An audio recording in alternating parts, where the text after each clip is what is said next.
So this is the executive summary of the Google Merchandise Store.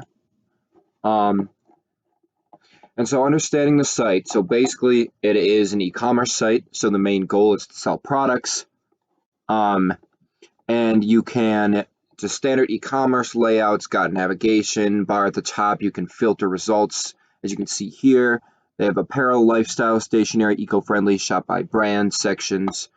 The goal is really threefold: to make process, to spread brand awareness through people wearing their merch, and allowing an outlet for the real Google fans to express how they feel about the brand. So understanding the user. So the broadly defined market is Google fanatics, their biggest fans.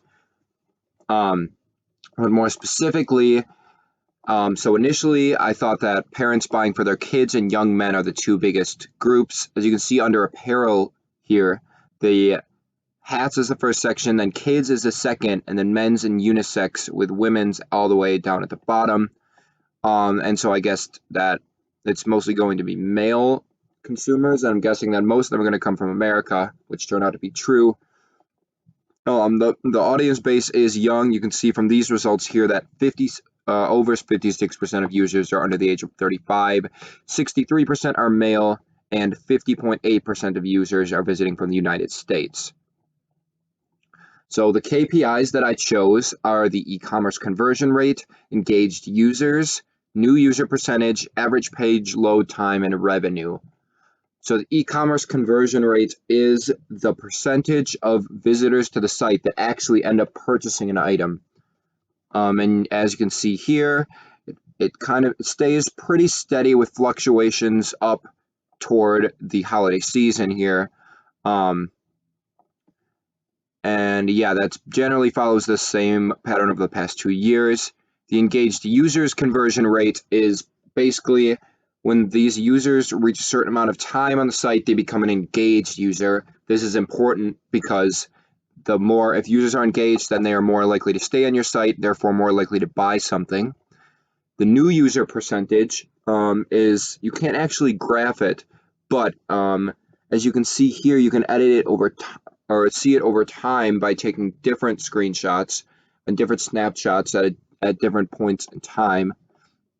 This actually looked a lot cleaner on the Google Doc. It got a little messed up here, but as you can see, new visitors are accounting for over 80% of the visitors, and that continually increases over time with a slight drop from June 1st, 2020 to November 30th.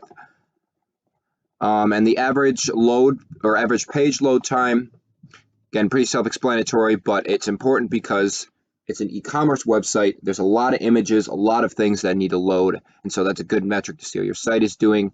Revenue, pretty self-explanatory, but it's different than the e-commerce conversion rate because it takes into account average, like sale, how much you make per sale, and it also takes into account the average item price. So insights here.